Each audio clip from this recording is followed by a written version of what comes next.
Okay. All right. I found Dawn. Yeah. Oh, that's loud. Hello. We've got everyone? Okay. It's Tuesday afternoon. It's Tuesday. Getting close to the home stretch. Yes, only 2 sessions left. 2 sessions left, and then a big party later on, I hear. It's all been a big party. It's just one big party blur. Big party. Absolutely. So, Dawn, next up we have the Sustainable Innovation to Build the Resource Industries of Tomorrow panel session. Yeah, and it'll be interesting to hear, obviously, what these panelists have going on. And I'm hoping that we can get some time to ask about the fusion part. Well, the session is going to provide us with an analysis of the opportunities for BC's clean tech sector to make our resource-based industries better, cheaper, and cleaner while accelerating the global transition to a low-carbon society. Now, like we said, we've got a great panel, and the moderator for today is Dr. Wal van Leerup, President and CEO of Chrysalix Energy Venture Capital. Dr. Wal, we'd like to invite you to the stage. Since co-founding Chrysalix in 2001, Wal was sourced, invested in, and advised numerous startups building innovation solutions for the new energy economy. He is a long-standing member of the Clean Tech Group's advisory board, leader of BC Clean Tech, CEO Alliance, 2014 Canadian Clean 16 honoree. I mean, I could go on and I could go on. He's got the best smile in the room. He just lights everything up, so I'm just going to hand it over to you now. Thank you. Thank you very much. Thank you. Well, welcome everybody. We have a very interesting panel. We know that this is the home stretch, but we have to start with ladies first, of course. Tamara Vrooman, who has a tremendous background in building the local economy through her position as CEO of Van City. We have Tejas Barmal, Vice President Strategy and Development Copper of Tech Resources. We have Jonathan Roan, who the Premier yesterday morning told us that he was with EVOC. As the major investor in Axine, I need to inform you that his first focus during the week, during the evenings, during the weekend is Axine. Axine is a very interesting clean water company. And then we have Stephen Kaufman. He is the General Manager of Corporate Technology of Suncor, honorable guest out of Alberta. But of course, when we start talking about our resource-based industries, in particular the energy industry of the future, BC and Alberta are joined to the hip. And then last but not least, we have Miklos Dietsch. Miklos is the managing partner of the Vancouver office of McKinsey. And I'm very glad that McKinsey has finally opened an office here. As Miklos knows, a few years ago I tried to open that office, but I was not successful, but finally Miklos was successful. I will start with a brief introduction, and then we will, if time permitted, take questions. Some of you guys may not know the background of my company, Chrysalix Energy Venture Capital, headquartered here in Vancouver. I mean, for the past 15 years, we have worked with large industries from all over the world, from the Boeing company to Shell, from Mitsubishi to BASF, to find technologies that can help them solving pain points in their core operations, in their core industries, and grab new opportunities. Often we have been the syndicate builder for portfolio companies here, helping them to get extra capital and expertise from Silicon Valley and elsewhere. In that process, I think we have created hundreds of jobs here in BC. And to give you a little bit of a flavor of what that means, sustainable innovation for industries in transition, as we call it. I mean, companies that we're currently working with include things like MineSense, building the mining company of the future, Inventus, doing CO2 capture, and past COP21, the large Paris conference a month ago, CO2 capture is at the top of the agenda of many countries and industries because they need that in order to meet their targets. We're working on vaccine, I already told you that. We have been working extensively on electric vehicle recharging with a company called Appion that we sold to ABB and is now the leading electric vehicle charging company in Europe. We are currently building the world's largest solar thermal plant, a more than a $600 million plant that we are building in Oman. Why do we do that? To displace natural gas for enhanced oil recovery. While the world is going to a carbon-free society that we all aspire, there is not somewhere a magical knob, and now we are in that carbon-free society. It's very important that the oil we explore gets cleaner and cleaner, and I'm sure that Stephen Kaufman from Suncor has something more to say that. I mean, these are just a few examples of what we do, and yeah, we are also in general fusion, and Don wanted to know more about that. But really what it is all about is we are living the minds and machine revolution that Elise Allen of General Electric discussed this morning. What we see today is that innovation is accelerating. It's impacting everything we do. The new norm is that every company, every industry is becoming a tech industry, an IT industry, and has to become sustainable. So allow me in this context to phrase this session with a sentence that I borrowed, a quote from Peter Thiel. Peter Thiel, together with Elon Musk, the co-founder of PayPal and also the first outside investor in Facebook.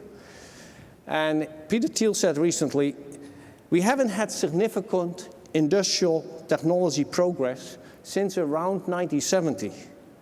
We wanted flying cars, instead we got 140 characters. So in this session, we will focus on innovations for industries that matter. Industries that until now played a gray, perhaps not so sexy role in the society. They work in the background.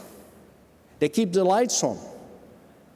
They power your iPhones, your data centers, your cars, and everything that is essential but we often take for granted.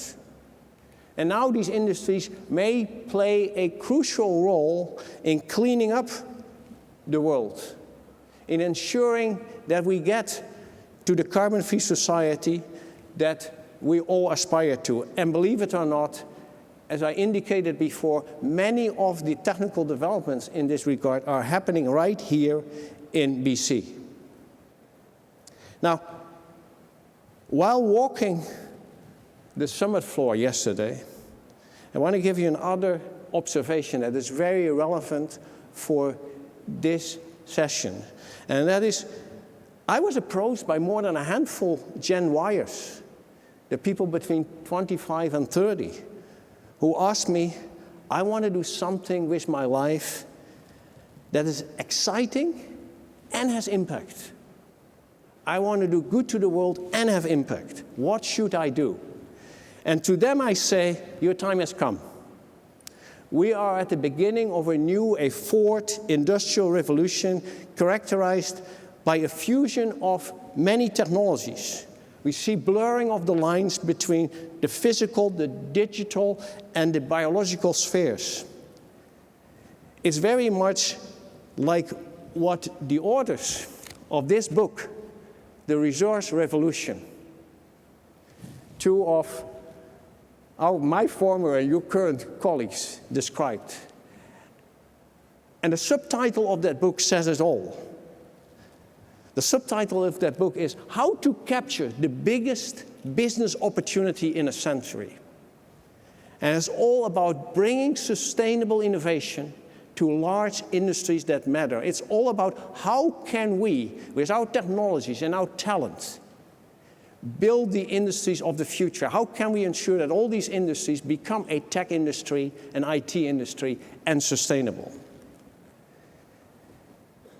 We here in BC have many industries that matter, and helping transform them is a huge opportunity. Let's not forget that still 20% of our GDP comes from oil and gas, forestry, mining, and other resources, and 50% of our exports. So how can we, with our technologies and the enormous talent base represented here at this summit, how can we really capture the full value of these resource-based industries? And when we think that that is worthwhile, we have a second question. And that is, are we going to go for operational excellence, working on what we have today? Or are we actively going for creating new technologies that can help our resource-based industries?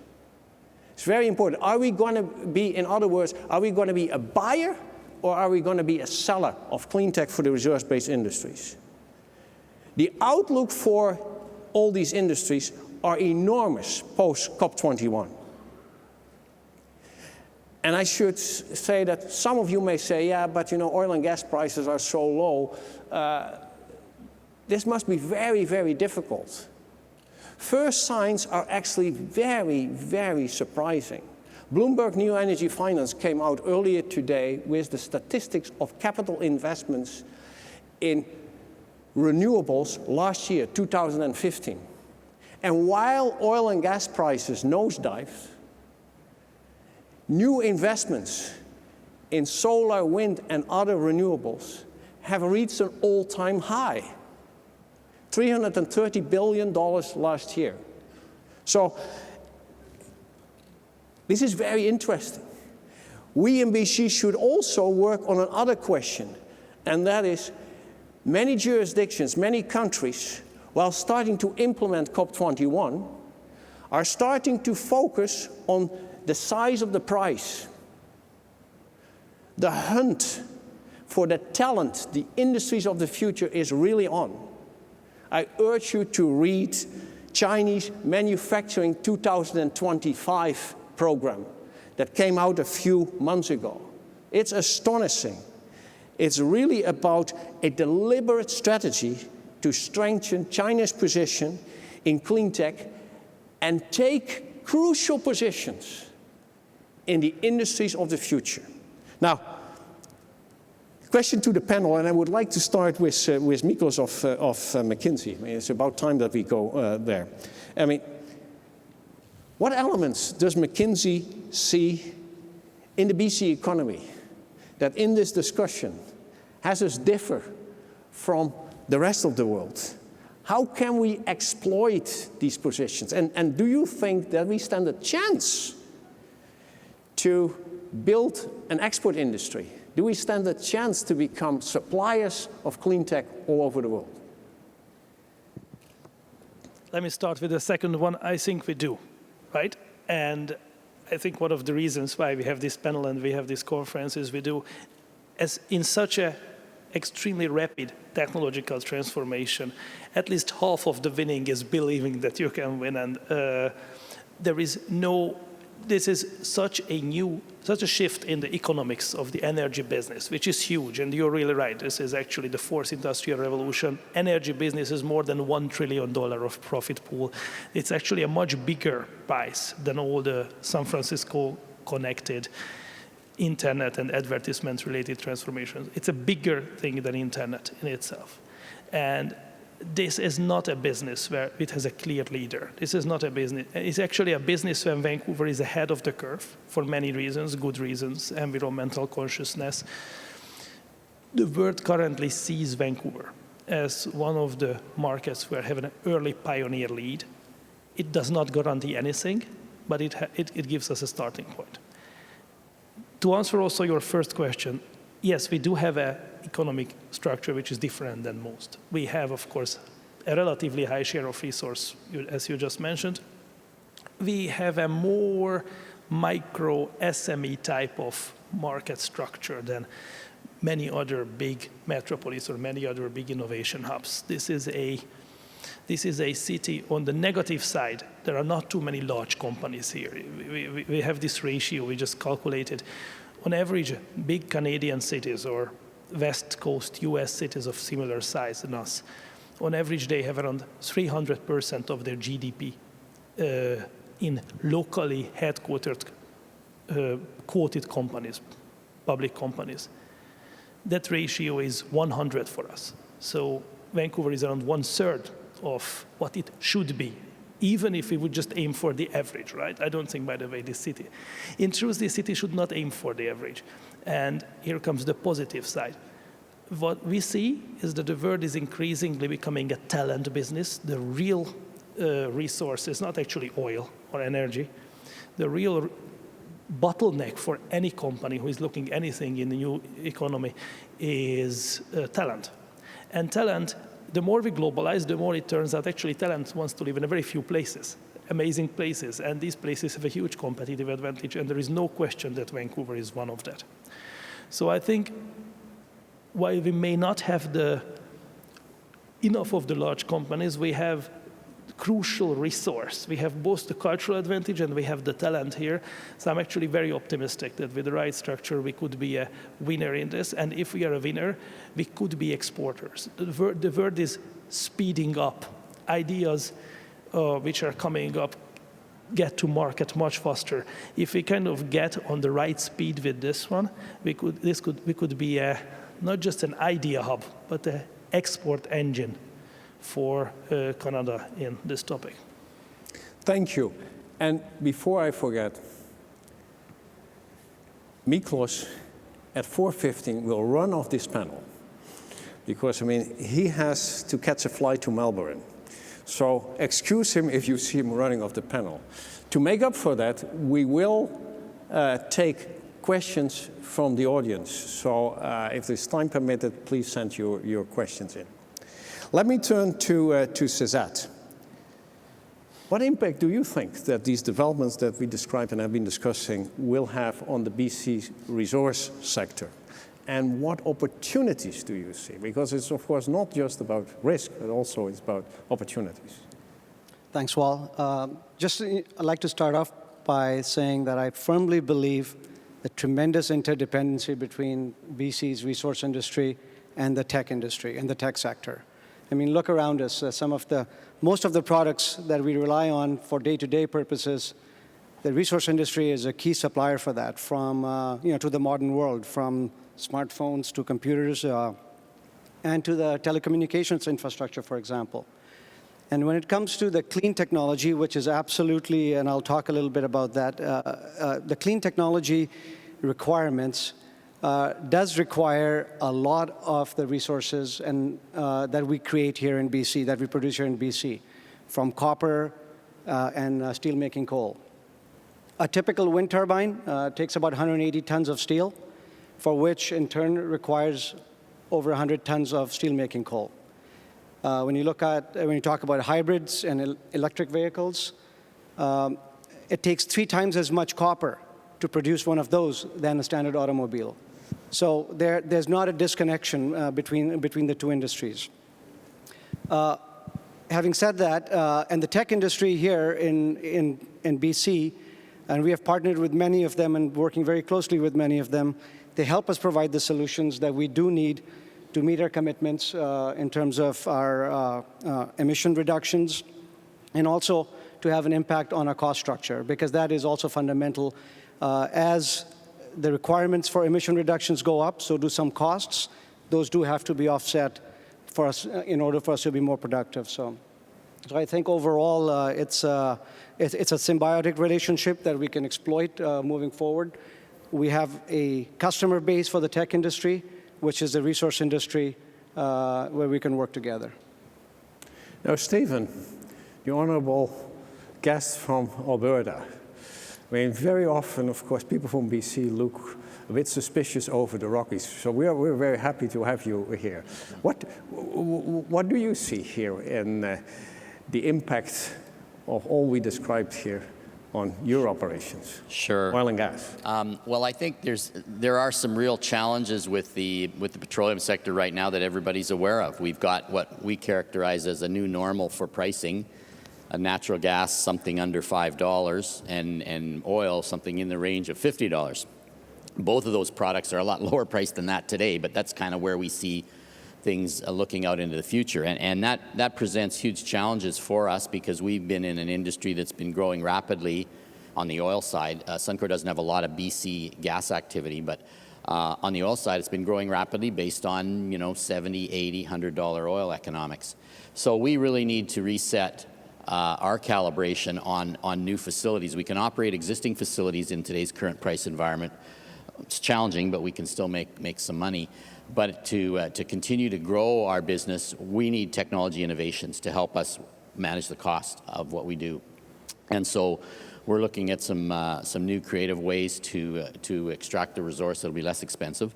And we also need technology innovations to help us address the environmental challenges. So we've been working very hard on those, in a lot of cases on a collaborative way, either with other industry sector members, like Teck, for example, and some of the other companies that are involved in COSIA, which is the Oil Sands Innovation Alliance, and also by direct investments in venture funds, including Evoke that was mentioned yesterday morning, and direct investments in smaller technology companies who can provide some of those solutions that we're going to need. Thank you. Tamara, why would investors come to BC to invest in our tech sector, and in particular, of course, tech in this area? Yeah, thank you. I'm glad you finished that sentence beyond why would investors come to BC, because of course I would say to ski and sail, but to invest. So some of the things that we have going for us as a jurisdiction are things that people know us for, right? So they do know, all joking aside, we do have the competitive advantage of our geography and of the fact that this is a beautiful place to live and work. We also have the very hard advantage of a time zone that gives us access. As Miklos says, when I said, you're the world lead for fintech and banking. Why are you based in Vancouver? We don't exactly have a lot of, outside of Van City, financial institutions based here. Certainly not very many international ones. And he said it's the time zone, right? It's much better than London. So from an investment point of view, connections to Asia as well as connections to the US from a time zone point of view work well. But what are some of the other things that we know about, but that the investment community would know less about? Well, certainly we have some world-class post-secondary institutions. UBC is well known, but increasingly the work that SFU and BCIT are doing to not only develop the kind of talent and expertise that will be needed in the tech sector, but very boldly partnering with industry around how to get those partnerships working better, stronger, faster. We know that young people want to do things that matter with their lives, and we need them to go back into some of those traditional areas in a way that can make a sustainable difference. We also have a very large professional services sector. We are the providers of engineering and accounting and strategic advice to most of the world's major companies. When you think about tech innovation, it has a lot to do with that particular space, particularly as it relates to the natural resource sector. And so I'm always amazed to find that many of our companies quietly working here, developing sustainable water treatment technologies, technologies around energy sequestering and so forth, are actually selling their services internationally. So we've got a lot of the connections that would give investors confidence. What we haven't done a great job of is to tell our story about what is working here. And we also haven't done a particularly good job of taking our domestically based industries that we're well known for, our natural resource industries, and that historically have been our competitive advantage, and partnering them with those innovative companies, many of whom are doing work internationally, back into the sort of domestic business value chain. So if I were speaking to an investor, I would talk to them about all of those things and say, quite frankly, you can invest in some of the more mature, well-known tech markets, Silicon Valley, Denver being the most obvious ones. But in terms of upside, I truly believe that we have the ingredients here because of our historic advantages. We're blessed with natural resources. We're blessed with a time zone. Because of our emerging but not yet well-known competitive advantages around our talent, around our cultural connections, around some of the mature companies that are going to continue to support innovation and the creation of smaller companies. There's a lot of upside here. And if they want to be part of the growth of an economy and an industry that's focused on the third thing that we're really well known for, which is being fairly caring about the environment and what goes on around us, those three things really come together to make this a great place to invest. And if we do it right, we can take what has been our competitive advantage, which has been our natural resources, which recently some have seen as our competitive disadvantage, and use technology and innovation to make it our competitive advantage again, and start to sell those environmental services and those sustainable technologies.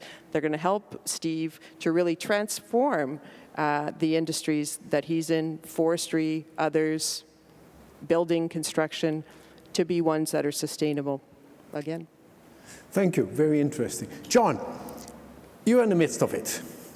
I mean, and many people in this province are still saying that growth of our resource-based industries and sustainability and growth of our sustainable tech industry cannot coexist.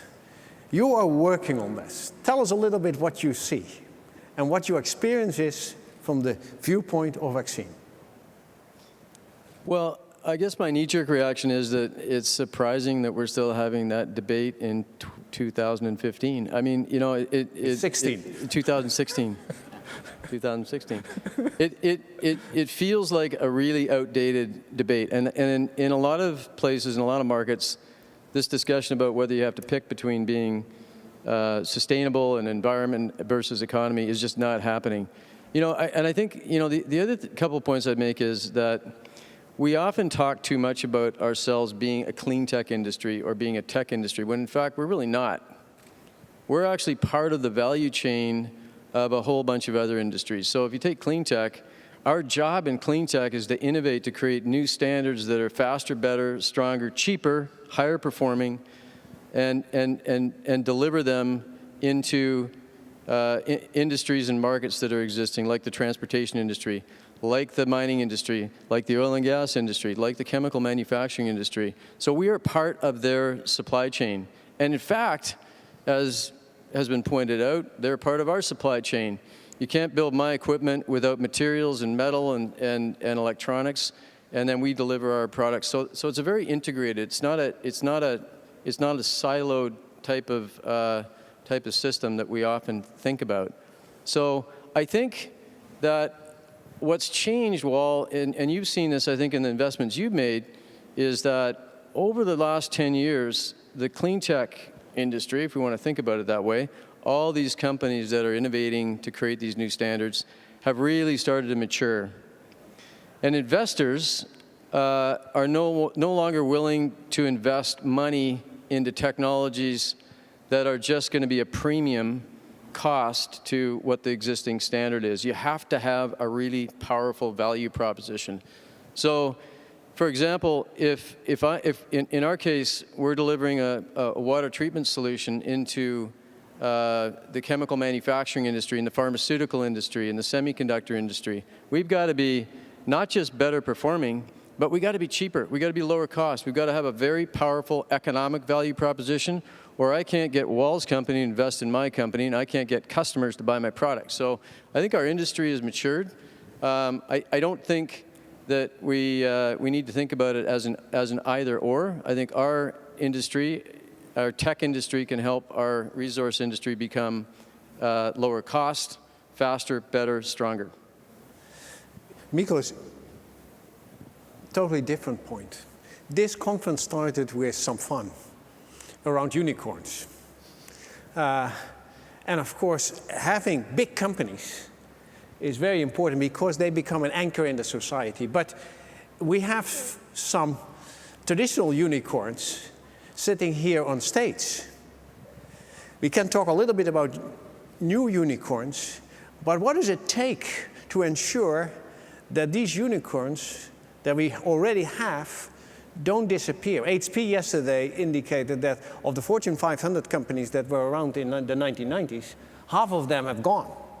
So what can we do to help our existing unicorns? I get excited about unicorns, especially those unicorns which you define as traditional, because we have to be careful because, of course, the definition of unicorn is a company valued for 1 billion, privately owned company valued over 1 billion. That can be a very tiny company with very little community impact, right? I think those traditionals you mentioned, they have much bigger impact. A city needs to be successful in turning small companies into medium-sized companies into unicorns, and the unicorns eventually into large companies, international companies. I think this is a muscle which British Columbia still needs to develop. Some of it comes from just availability of talents. Startups need, of course, all the young talent which we have an abundance of, but we need those big companies and their networks to also kind of bring in that skills which grow companies into the middle age or large scale. But increasingly, it's also survival, right? One of this, we have to, of course, grow large companies. We also have to make sure that our companies survive. And I think that other skill is intense global focus, aspiration. It is we had this most beautiful corner of the world where we are living, and it almost feels like its own little planet. But the world is changing so fast that if we are not ahead of the curve, if we are not understanding what is happening, if we are not first movers, we are in danger. I'm optimistic because I think we have the talent, we have the ambition, and the world is also moving towards us. The strengths of British Columbia will be proportionally more and more valuable in this global competition. But this is something where we cannot sleep, relaxed and calm on this one. This is something we have to work for. Now, in my discussions with large oil companies all over the world, many of them are looking, of course, where resource prices are today, at focusing on efficiency improvement and cost cutting. But at the same time, they now are starting more and more to focus also on what is next, knowing very well that if you don't plan for the future, you probably will cease to exist. I mean, that's why it's interesting that Total, for example, already has a bigger, relatively speaking, international position in solar than it has in natural gas. And so my questions in that area go to, of course, Suncor and Teck. And let me start with you, Sazat. I mean, what are you working on that is very exciting? Or maybe you also want to touch briefly on the big elephant in the room, and that is carbon price. So, like, where are you on that path to the company of the future? Let me address the carbon pricing issue first, okay, and then I'll move on. And then Stephen can answer. Super. Okay, so on the carbon pricing, Teck pays about $50 million annually in carbon taxes from the 7 operations that we have in British Columbia, and which has one of the highest carbon tax rates in the world. I also want to emphasize that we absolutely support universal pricing, and we do believe that carbon pricing is the most effective way to reduce global emissions. There is in British Columbia, however, some export-exposed industries that have a bit of a challenge, where they pay more in carbon taxes, where their competitors in other jurisdictions don't pay any carbon tax. So we have been actively advocating through industry organizations and directly with government to work on a more effective and efficient carbon pricing. And by effective carbon pricing to reduce global emissions, we mean that all emitters and all jurisdictions do contribute to the solution that we do have in reducing global emissions. While on the other hand, an efficient carbon price is one that has the highest amount of emissions reductions at the lowest cost. So I think it is, and we do believe that having all jurisdictions and emitters contributing to a challenge that we have, that we are all contributors to, is absolutely important. And this is critical to ensuring long-term success in reducing global carbon emissions. So We contribute and we pay $50 million, and we absolutely believe in carbon pricing. A few tweaks are required for us at this time. Thank you. Stephen, what are some of the most exciting things that you are working at Suncor on developing the unicorn in energy for the future? Sure. Sure. Well, we look at technology development in 3 stages. We have what we call continuous improvement, which means when something breaks at the plant, you put in the latest and greatest, and it's generally more efficient and more reliable. And then we have operating technologies that have a little bit shorter time frame, or sorry, a bit longer time frame in the 1 to 2 year range. And then we have strategic technologies, which might be 5 and 10 and even 15 years out. And some of those that we're working on right now really relate to our what we call in situ extraction projects, where we currently inject steam underground to recover the heavy oil. We're trying to replace that technology with one of 2 or 3 different methods. One is to use a solvent like a propane or butane instead of the steam, so it goes in at lower temperatures and lower pressures and saves about half of the energy that you would need and over 60% of the GHG emissions. Another technology is to use essentially a microwave heating technology, so turning your well into a microwave antenna that will heat the reservoir oil directly without having to heat all the rock. And again, you get dramatic savings in GHG emissions. So those are things that we can do inside of our own fence to reduce the carbon intensity of the oil that we produce, and we know that consumers are going to be demanding that of us. Jurisdictions like California and others have put rules in place. Europe talked about rules, and in Canada, there's not a current rule that says how much your emissions can be per barrel of oil produced, but the carbon taxes are coming. We've had one in Alberta actually for 9 years already, but it's increasing, and it's going to go nationwide, I'm sure. Thank you. Tamara, we see in the meantime some interesting questions come up here on the screen, and that last question has you written all over it. Are green energy solutions a tough sell for investors, and why? So I think there's generally sometimes 2 issues with respect to green energy. And some skepticism among investors as a result. One is the technology and is the clean tech innovation really clean tech, or is it kind of efficiency tech? You know, is it making it better, stronger, faster, and we're taking things out of the ground actually at a faster rate than we did before? And increasingly, institutional investors in particular have requirements to demonstrate sustainability goals. They see it from a risk perspective. If they're not out in front of those things, their investment returns can be disrupted. They certainly see it from a stakeholder engagement investment point of view. And so how can we demonstrate that it's actually contributing to the long-term sustainability of the resource extraction sector, not just in terms of the resource extraction sector's ability to continue to extract resources, but to do it in a way that contemplates broader outcomes than just profitability. And so I think the clean tech sector has some work to do to build some common ways of measuring and reporting that these outcomes really are sustainable in the way that investors are looking for. Because certainly forward-looking investors are looking at the next wave. They're seeing what happened in Paris. They're seeing generational shifts in governments all over the world. And they're looking for companies that understand what the future of their industry and their business is going to be. They see technology being part of that, but we've got to be able to show them that the outcomes that we're creating are really sustainable on a broader level. Thank you. John, that first question, where are the biggest business opportunities for BC cleantech firms outside of BC? You're working on that. Well, when you're a clean tech entrepreneur and you're not thinking global, you're making a big mistake. So your market is global. We have, frankly, we have a very small market in British Columbia and a very small market in Canada.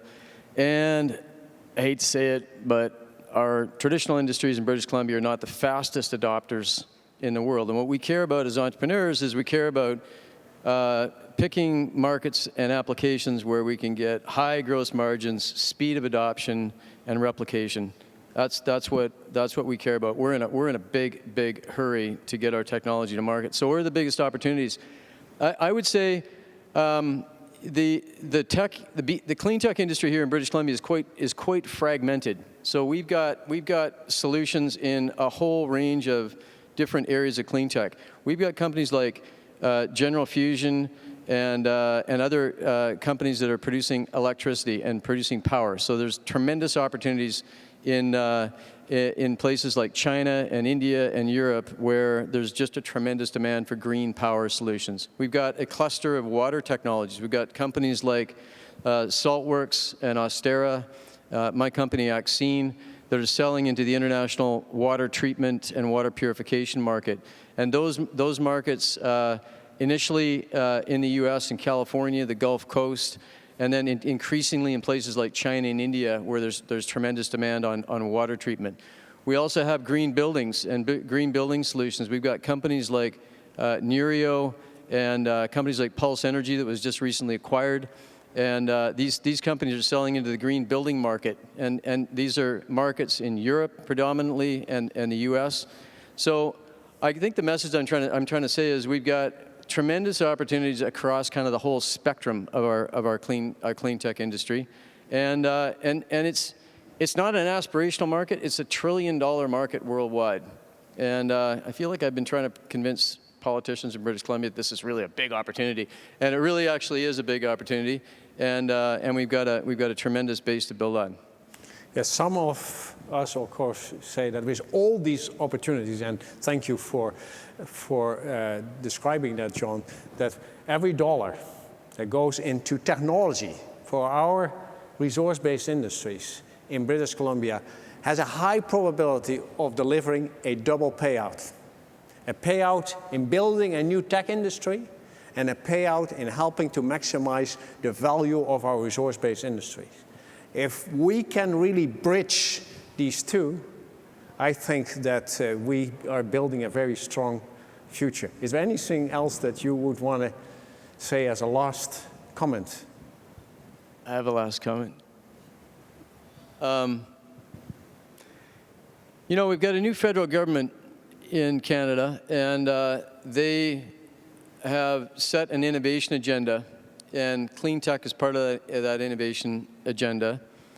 But at the same time, they're talking about changing our stock option policy, and this is a huge incentive for our employees. It's a huge, big deal for one of the pieces that the governments can do to help create the policy structure that's going to encourage innovation and entrepreneurs to happen. So I don't know if there's anybody here from the federal government, but please don't mess with our stock options.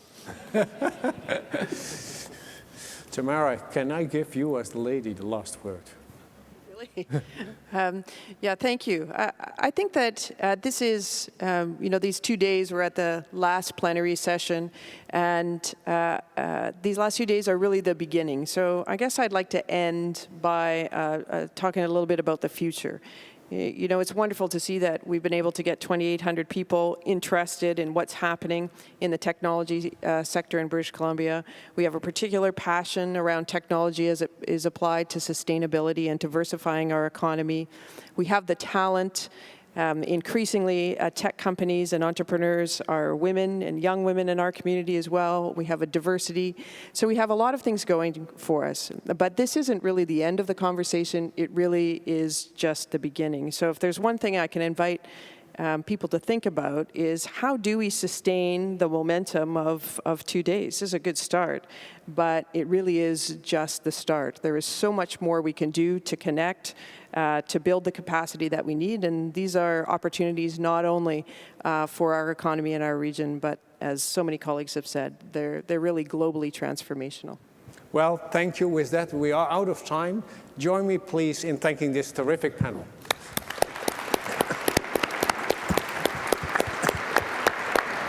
Thank you to our expert panel. That was great. And as Tamara